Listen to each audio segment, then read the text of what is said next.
I always find it so ridiculous how people take pictures of what they eat. I mean, I love food too, don't get me wrong, but all the food porn on Facebook and Instagram is overwhelming, especially when they're shitty pictures of normal stuff. But I guess everyone experiences various foods in different ways. I, for one, can't get enough of rice and beans. It's all I've eaten since I was a kid, the most basic of foods and staples in Caribbean cuisine. Being so far away, it's what I miss most: the food, the smells, the flavors. Going to the market and being able to find fresh fruits and vegetables that smell without you having to cut into them. Fresh bread and tortillas warm in your hands. Fresh cheese and cream, soft and buttery. And a butcher who knows exactly how to cut your meat and even throws in a little extra for free. Then there's the process of cooking: limon, chile, cebolla y ajo. Lemon, chili peppers, onion, and garlic. That's what my grandma says is the secret to cooking. You marinate your meat or your fish in citrus juices, chili peppers, onion, garlic, herbs, and spices. The hour or two before dinner was always a busy time. I can picture it in my head right now, my appetite warming up, as my mom or my aunt chopped away, with the novela playing on the TV in the background, and my grandma arguing with the antagonist, or really just the screen of the TV, as if the actor or the actress were a real person, and my brother and cousins running around since they had no access to the TV at that time.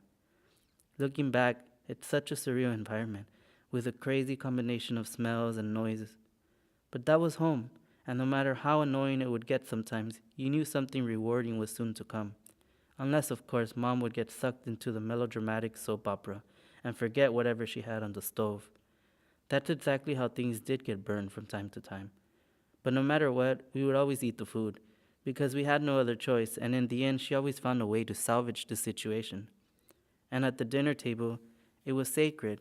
We had to pray for our food, keep our elbows off the table, and eat with a fork or a spoon and not our hands.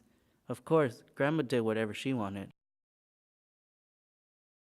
She would eat with her hands and say how things taste better when you eat with your hands. She would also scrape the bottom of the pan with scraps of tortilla and talk about how the leftovers were always the best part of the dish. I completely agree with her, and I'd be lying if I say I don't do any of those.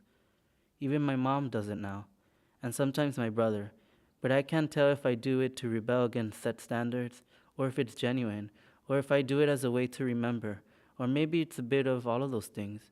And then I wonder if maybe that's what Grandma was doing all along. I look at these pictures, and as shitty and cliche as they are, they do make me realize the value of cooking and sharing a meal, the labor, love, and care that goes into it, the history, hybridity, and complexity of the recipes, and the power and agency they possess. Because as individual ingredients, they're just that, but as a collective, they can amalgamate to something more.